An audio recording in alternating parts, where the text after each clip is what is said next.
श्री श्री अनंत विभूषित श्री सदगुरु चरण कमल जगत की अधिष्ठात्री देवी मां जगदम्बा सूक्ष्म जगत में विराजमान देवगण दृश्य अदृश्य रूप में विराजमान संत समाज माताएं बहनें तथा लाडली बेटियां युवान भाई मेरे पूज्य बुजुर्ग और भी ज्ञात अज्ञात समस्त श्रोता समाज सभी भक्ति यूट्यूब चैनल के माध्यम से जुड़े हुए सभी श्रोतागण सभी को भगवत भाव से व्यासपीठ की ओर से जय श्री राधे राम राम श्री सेवाय नमस्तुभ्यं।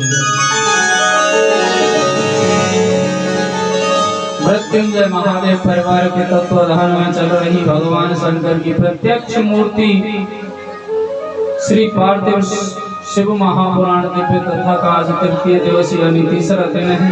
ओम नमः शिवाय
हरि ओम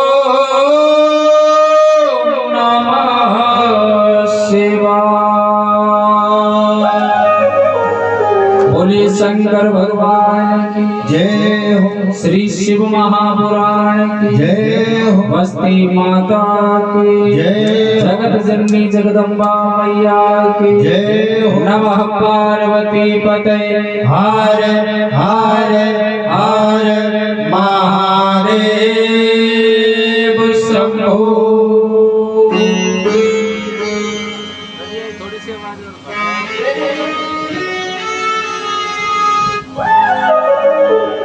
आज आपकी कॉलोनी ब्रजमंडल कॉलोनी में श्री पार्थिव शिव महापुराण को चलते चलते आज दूसरा दिन है। कोई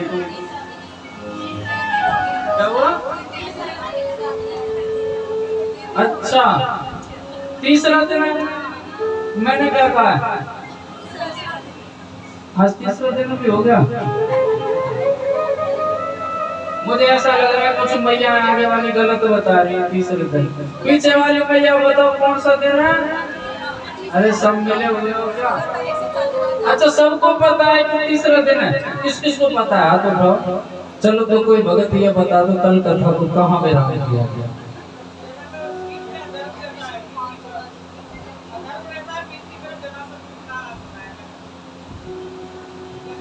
आप चले गए थे?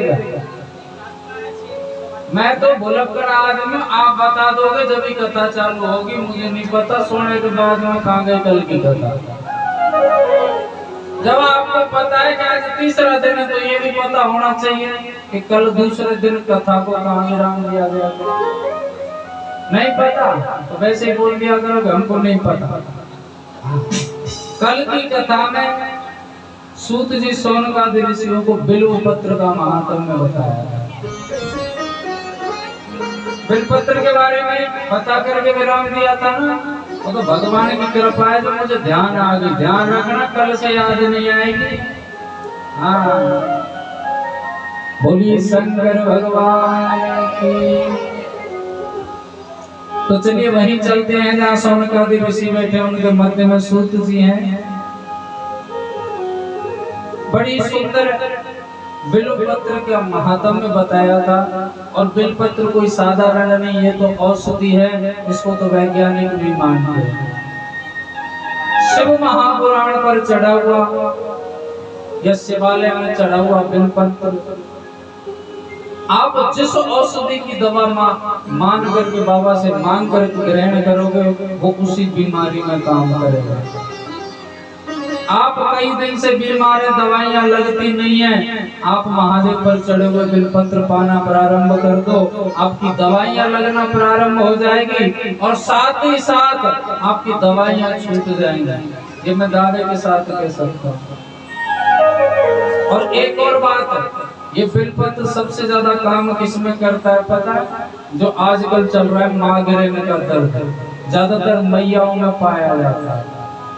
कारण क्या है? जिस बात पर सोचने का कोई विषय नहीं है, फिर भी सोचती रहती है, हाय भगवान ये चप्पल उल्टी पड़ी आज तो दरवाजे पे, कोई टोटका कर गया। इसको सोचते सोचते माइग्रेन का दर्द बना लेंगे। और जब तक सोचना बंद नहीं करेंगे, जब तक ये खोपड़ी गर्म ना हो जाए, बेफालतू का टेंशन लेने का। आजकल कहते टेंशन करने से कोई समस्या हल नहीं होती है, तो बताओ हम भी कर लेंगे। टेंशन करने से कुछ हल नहीं होता। अगर आप बाबा पर भरोसा करते हो तो वो सारी टेंशन बाबा को दे दो। अपने आप का समर्पण बाबा को कर दो, अच्छा होगा बुरा होगा सब बाबा ठीक करेंगे, तू जाने तेरा काम जाने। टेंशन करना बिल्कुल बंद कर दो।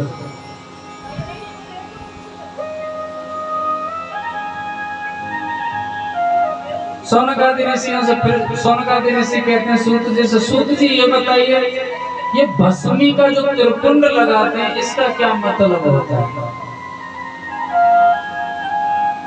भस्मी का त्रिपुंड जो लगाते हैं उसका मतलब क्या होता है, क्यों लगाते हैं इसको?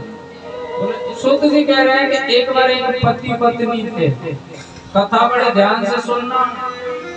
हाँ, आप कहते होंगे कि प्रदीप मिश्रा जी तो उपाय बताते हैं, ये नहीं बताते।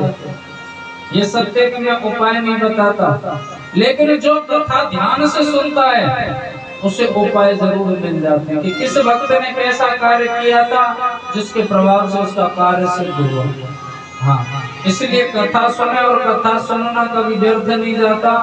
भगवान की कथा, भगवान की लीला स्मरण करने से जीवन में परिवर्तन आता है। पति पत्नी दोनों थे, बेचारे गृहस्थी रहते हुए भी महात्मा हो गए। अच्छा खासा जीवन चल रहा था। कहते हैं सबसे ज्यादा माओ के जीवन में एक शब्द होता है जिसे कहते हैं बांझ। बांझ शब्द पता नहीं किसने बनाया, लेकिन ये जब जुड़ जाए ना किसी के साथ में, जीवन जीना मुश्किल हो जाता है समाज में। और आजकल की हमारी समाज कैसी रह गई है? मैं समाज का विरोध नहीं करता, होनी चाहिए, लेकिन समाज सुख में साथ भागती है और जीवने को दे दो तब तक साथ है, और जीवने के बाद में चुपचाप निकल लेती किसी बात की समाज है। ताने मारने के लिए समाज है, लेकिन समाज में अगर कोई अच्छा कार्य होता है तो उसके लिए समाज नहीं रहता। बेचारे दोनों के कोई संतान तो थी नहीं, उम्र भी हो गई थी ज्यादा, उम्मीदें छोड़ दी, और गृहस्थियों के बालक खेलते थे, बड़ा बुरा लगता था देख करके। बोले इनके संतान देखो, सबसे ज्यादा सुख तब मिलता है जब हमारी संतान हमारे आंगन में खेले। जब छोटे छोटे होते हैं ना, माता पिता को, परिवार को बहुत खुशी होती है कि संतान हुई है, लेकिन बड़े होने के बाद में न जाने क्या हो जाता है संतान। उन दोनों के संतान नहीं थी, दूसरे के संतान को देख करके रो देते थे। ऐसे जीवन में कहाँ कमी रह गई जो हमारे संतान नहीं है, संतान सुख नहीं है। कहते हैं आगे जाकर के और समस्या का सामना करना पड़ा। लोग सुबह सुबह प्रातः अगर कोई उनकी शक्ल देख ले, मुख को देख ले, तो लोग थूकते थे, पता नहीं न जाने कैसा दिन निकलेगा हमारा। आज इस विभूति का मुंह देख लिया। आगे उसने अपने पति देव से कहा, बोले स्वामी ये जो शब्द सब कुछ सहन कर सकती हूँ मैं, और कर रही थी, लेकिन सुबह सुबह लोग मुख देख कर थूकते। बोले पता नहीं किसका मुख देख लिए, न जाने कैसा दिन जाएगा। होता है कि नहीं होता है? अगर किसी निपुति यानी बांझ का मुख देख लो तो इस समाज में कड़वी कुरीति चली हुई है, तो उसके मुख को देखना नहीं चाहते, भला बुरा और कह देते। आपका दिन तो पता नहीं खराब होगा या नहीं होगा, लेकिन उसका पूरा दिन खराब कर दिया। अपने पति परमेश्वर से कहने लगी, बोले कैसे भी अगर संतान होती तो ये दिन तो ना देखने पड़ते। पति देव कहते कि देवी हमने कभी कामना ही नहीं की, हम तो बाबा की भक्ति में लगे रहते, उसमें हमको आनंद आता, पूरा दिन निकल जाता। और मैं तो कहूँ संतान नहीं है कोई बात नहीं, कम से कम बंधन तो नहीं है हमारे लिए, चिंता तो नहीं है, अब कम से कम ध्यान महादेव के भजन में तो लग रहा है। लेकिन पत्नी माता जिद करने लग गई, बोले तो उम्र भी होगी, हम संतान कहाँ से हो? बोले चलो बाबा से मांगते हैं। अब तक बाबा से हमने कुछ मांगा नहीं है, निस्वार्थ भक्ति की है। इस बार संकल्प लेकर के अनुष्ठान करें, जिससे प्रसन्न होकर के भोलेनाथ से हम पुत्र मांग रहे। कहते हैं बड़ा ही सुंदर अनुष्ठान किया, भोलेनाथ प्रकट हुए, प्रसन्न हुए। बताओ तुम दोनों को क्या चाहिए? बोले बाबा एक संतान चाहिए, संतान चाहिए, बाकी तो सब है हमारे पास में जीवन गुजारने के लिए। भोलेनाथ कहते हैं कि आपको संतान में कैसे दूं? आपके जीवन में संतान ही नहीं है, आपके संतान लिखी नहीं है। दोनों बोले हम नहीं जानते बाबा है या नहीं है, लेकिन इतना जानते हैं कि अगर बाबा के सामने झोली फैलाई जाए तो बाबा कभी खाली नहीं छोड़ते। भोलेनाथ बोले ठीक है संतान तो हो जाएगी, लेकिन एक शर्त है, संतान केवल 12 वर्ष के लिए उसकी उम्र होगी। आपके साथ 12 वर्ष तक ही रहेगा वो। पिता ने सोचा चलो कोई बात नहीं, ये जो बांझ शब्द है समाज में ये तो सुनने को ना मिलेगा, ठीक है बाबा 12 वर्ष के लिए दे। कहते हैं पत्नी गर्भवती हुई, समय आने पर सुंदर सा बालक हुआ, इतना तेज मस्तिष्क उस बालक का। कहते हैं 5 वर्ष की उम्र में तो सारी विद्याएं ग्रहण कर ली उसने, और उस बालक का नाम रखा गया मार्कंडेय। बड़ा ही सुंदर भोलेनाथ की भक्ति में लीन रहने वाला बालक। और जब उस बालक को दोनों माता पिता देखते आनंदित तो हो जाते। उस बालक से इतना लगाव हो गया कि हर वक्त उसके साथ उसकी लीलाओं को देखते और प्रसन्न होते रहते। जब बालक 6 वर्ष का हो गया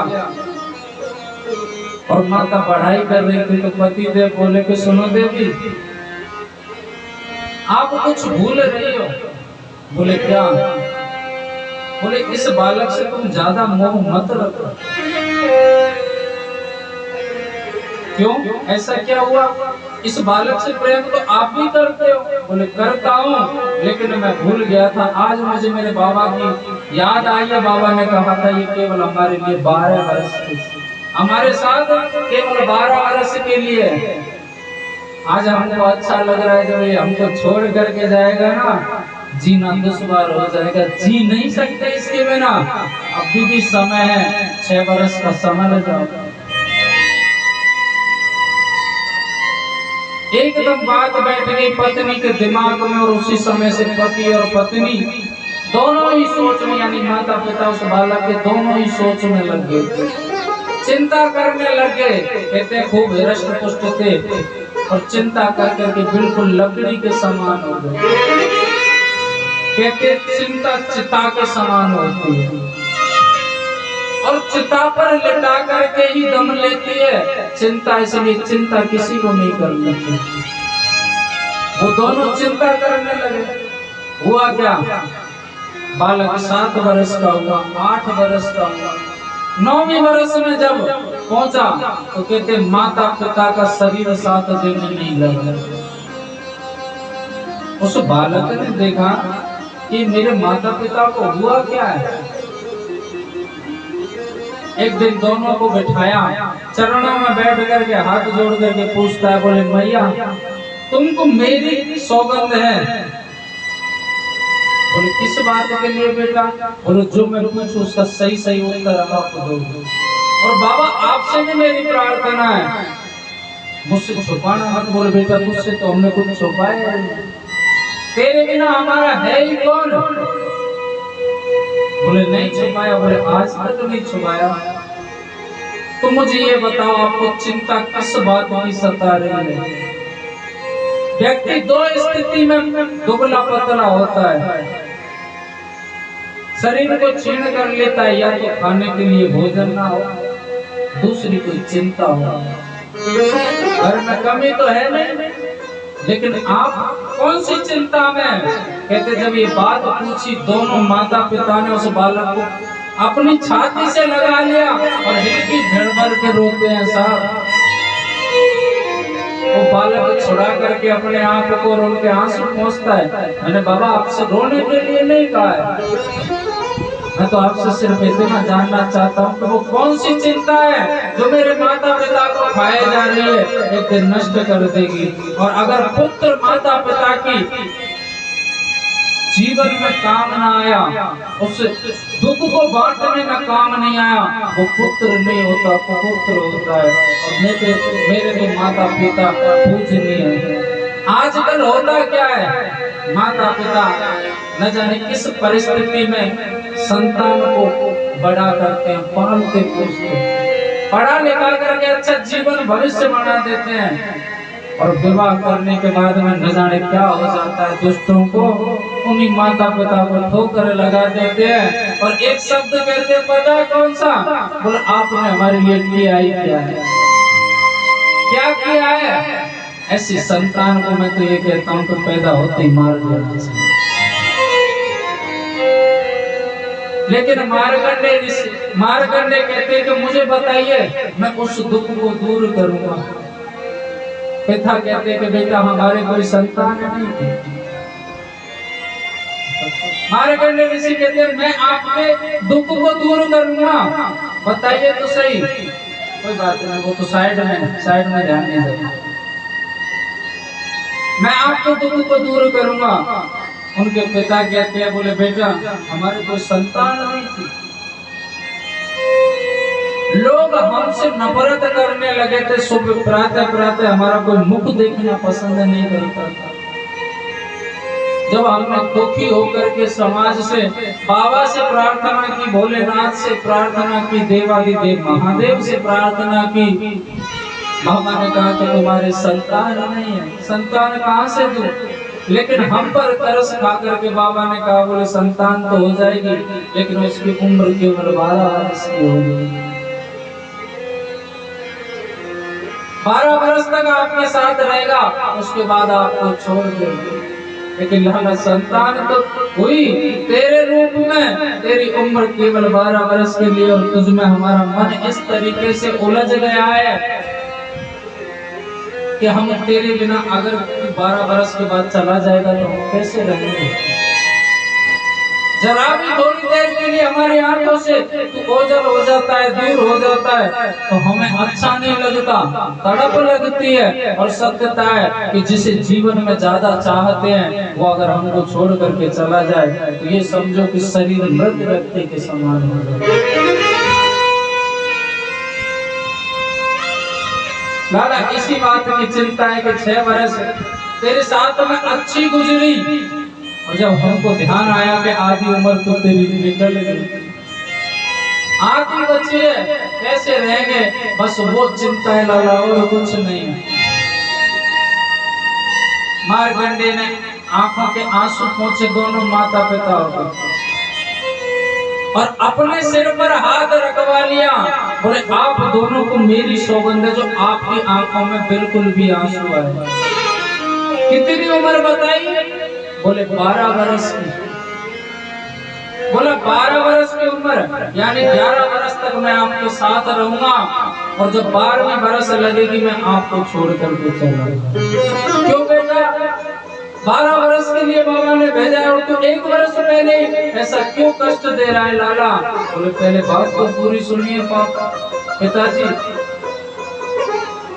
11वें वर्ष पूर्ण होते ही 12वीं में मैं चला जाऊंगा, और 12 वर्ष जब पूर्ण हो जाएंगे जब आ जाऊंगा, और फिर आपको कभी भी छोड़ करके नहीं जाऊंगा। ऐसे लाला ये बात कैसे बोल रहे थे? बोले जाऊंगा उसी बाबा के पास में। तुम्हारे जीवन में संतान नहीं थी, तुम्हारे भाग्य में संतान नहीं थी, और ना होते हुए उस बाबा ने दी ना संतान 12 वर्ष के लिए।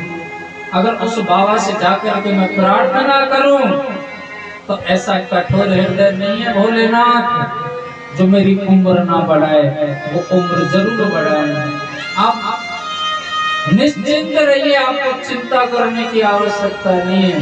11 वर्ष पूर्ण हुई, 12वें वर्ष प्रारंभ हुई।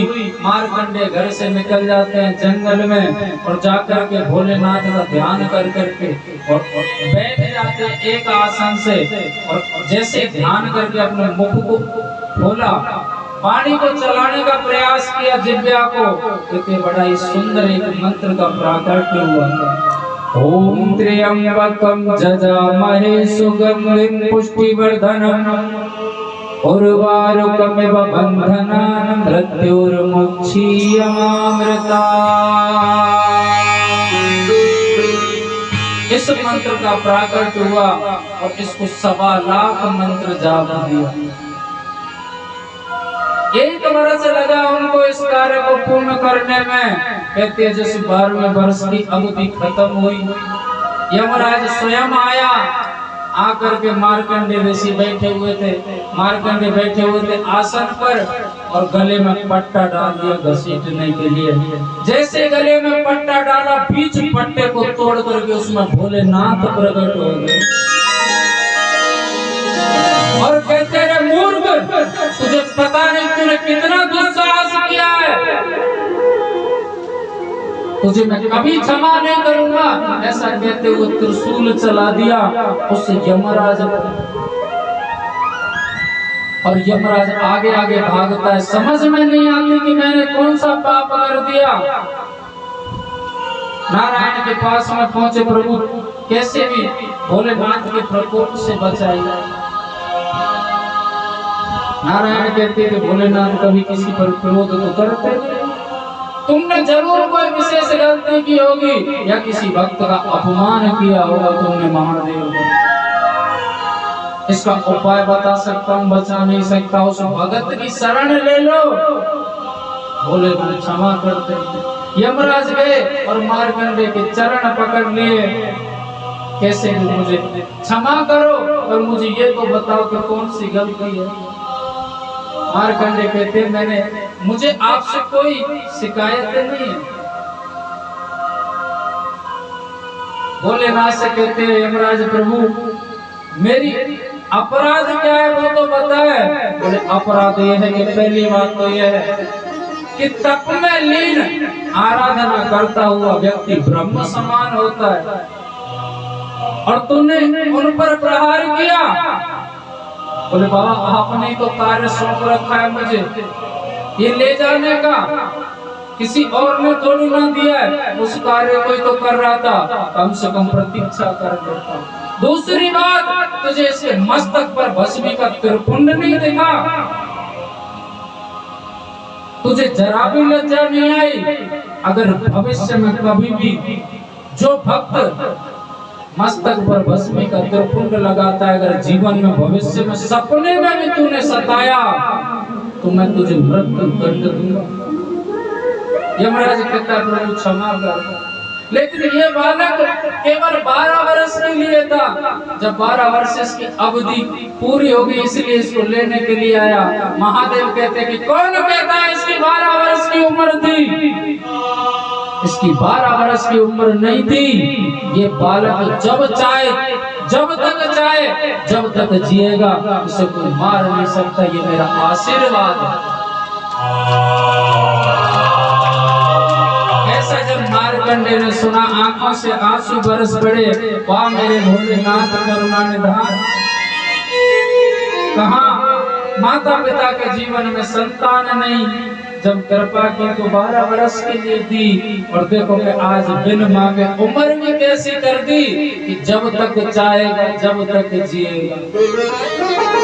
मार्कंडे जिस मंत्र का तुमने प्रादुर्भाव किया है इस मंत्र की संज्ञा में महामृत्युंजय मंत्र से देता हूँ। ये महामृत्युंजय मंत्र के नाम से जाना जाएगा। अगर इसका नित्य स्मरण किया जाए तो कैसा भी मंद बुद्धि व्यक्ति हो उसका भी मस्तिष्क विकास करने लग जाता है। कैसा भी जीवन में संकट आ जाए प्रातः 5 बार उच्चारण कर ले महामृत्युंजय मंत्र का, उसका पूरा दिन अच्छा निकल जाता है, जीवन संवर जाता है। और यही नहीं, अगर इस मंत्र का प्रयोग मृत व्यक्ति पर यानी मरे हुए पर भी किया जाए तो वो व्यक्ति जीवित हो जाता है, चाहे वो 5 सेकंड के लिए। ये महामृत्युंजय का प्रभाव। बोलिए मृत्युंजय महादेव की जय हो। अगर हमारे जीवन में दुख आ जाए, कोई समस्या हो तो हम अपने नाते रिश्तेदारों को जाकर के कहते हैं, पड़ोसियों को कहते हैं। तो एक बात बताऊं, ये पड़ोसी नाते रिश्तेदार आपके मुख के सामने जरूर हाँ जी हजूर कह सकते हैं, लेकिन पीठ फिरते आपकी हंसी मजाक उड़ाए और उड़ाते हैं। चाहे आप पर कैसा भी कर्ज आए, कैसा भी संकट है, कोई पड़ोसी या रिश्तेदार देने के लिए नहीं आ जाएगा आपका कर्जा। आप सांसारिक लोगों की बजाय अपना दुख बाबा से रोना प्रारंभ कर दो। बाबा से जाकर के कहो, शिवालय में जाकर के कहो, मैं दावे के साथ लिख करके दे सकता हूँ। बाबा धन देने हाथ में तो नहीं आएगा, लेकिन रास्ता ऐसा बनाएगा जो आपकी समस्या को हल कर देगा। ऐसा मेरा विश्वास है। दुख के दिनों में सांसारिक रिश्ते काम नहीं आते, दुख के दिनों में मेरा बाबा काम आता है। और मेरे दुख के दिनों में वो बड़े काम आते। किस किस के बाबा काम आते, ईमानदारी से बताना। दुख हो और बाबा का स्मरण किया हो, किसके काम आए? आते हैं सबके। और जब कोई नहीं आता, जब कोई नहीं आता,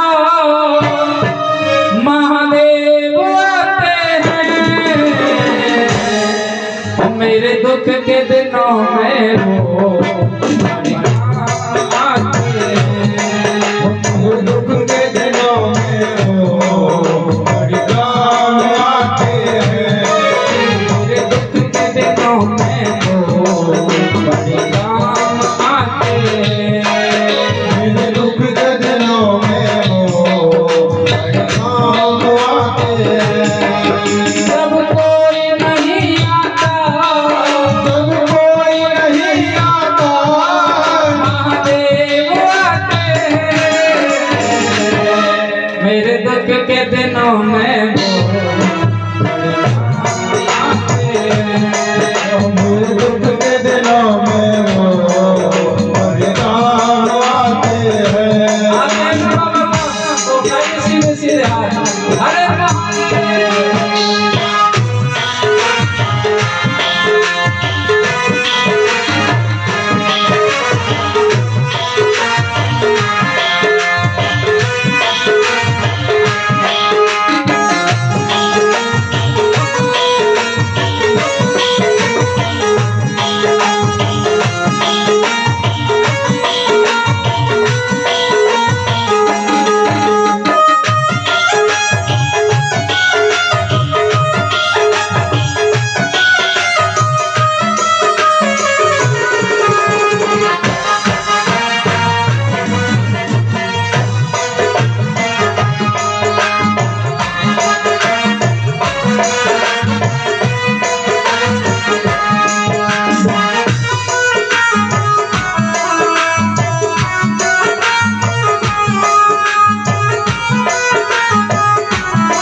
होती।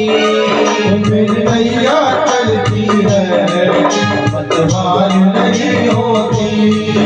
किसी और की अब मुझको दरकार नहीं होती। किसी और की अब मुझको दरकार नहीं होती। किसी और की अब मुझको दरकार नहीं होती। किसी और की अब मुझको दरकार नहीं होती।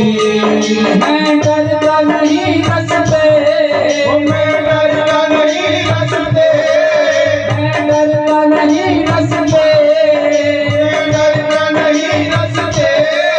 शमशान आते हैं मेरे दुख के दिनों में मेरे दुख के दिनों में वो बड़े काम आते हैं।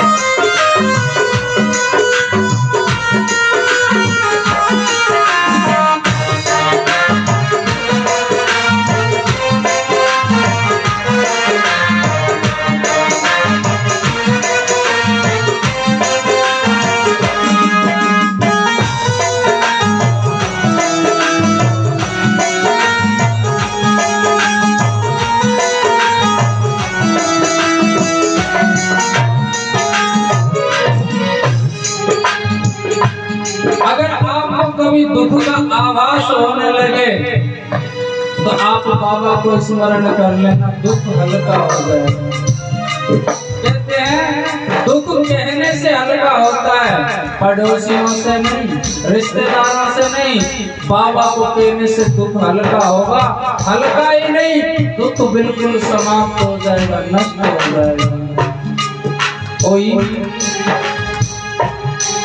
कोई याद करे इनको हल्का हो जाए। कोई याद करे इनको हल्का हो जाए। कोई याद करे इनको हल्का हो जाए। कोई याद करे इनको हल्का हो जाए। कोई प्रेम करे इनसे उनका हो जाए। कोई प्रेम करे इनसे उनका हो जाए। कोई प्रेम करे इनसे हल्का, कोई प्रेम करे इनसे उनका हो जाए। कोई प्रेम करे इनसे उनका हो जाए। ये बिन बोले दुख पाओ, ये बिन बोले दुख पाओ। ये बिन बोले दुख पाओ, ये बिन बोले दुख पाओ। पहचान जाते हैं दुख के दिनों में वो बड़े काम आते हैं। दुख के दिनों में वो परिणाम आते हैं। दुख के दिनों में वो बड़े काम आते हैं। मेरे दुख के दिनों में वो परिणाम आते हैं।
ओ मेरे दुख के दिनों में वो, मेरे दुख के दिनों में वो, जब कोई नहीं आता, जब कोई नहीं आता, महादेव मेरे दुख के दिनों में वो बड़ी काम आते।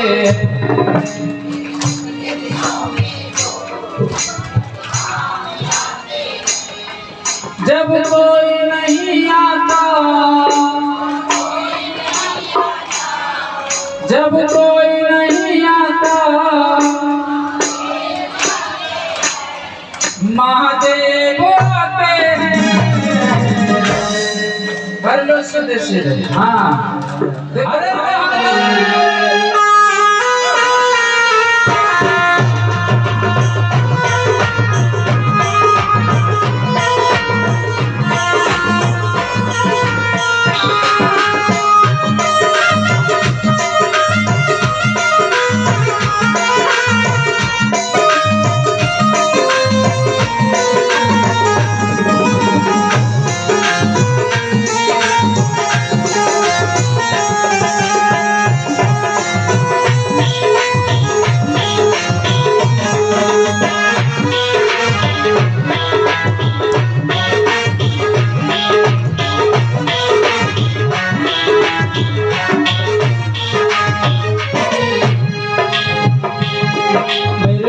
के दिनों में वो, आप सभी को गाना है। मेरे दुख के दिनों में वो, जब कोई नहीं आता, जब महादेव आते हैं। सही बात है ना, आते हैं ना बाबा, मेरे तो आते तुम्हारी पता है। हाँ, जब सारे रास्ते बंद हो जाए, हमारे को बाबा संभालता है, जो कुछ संभालता है अपने आप। तो उठाइए, किसके काम आते हैं, सीधे कर लो हाथ ऊपर, कोई खींचेगा नहीं। और क्या कहना, 2 घंटे ले लीजिए। और मेरे दुख के दिनों में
जब कोई नहीं आता, जब कोई नहीं आता, महादेव आते हैं। मेरे दुख के दिनों में वो बड़ी काम आते हैं। मेरे दुख के दिनों में वो, बोलिए शंकर भगवान की, श्री शिव महापुराण की। नमः पार्वती पते हर हर हर महादेव शंभो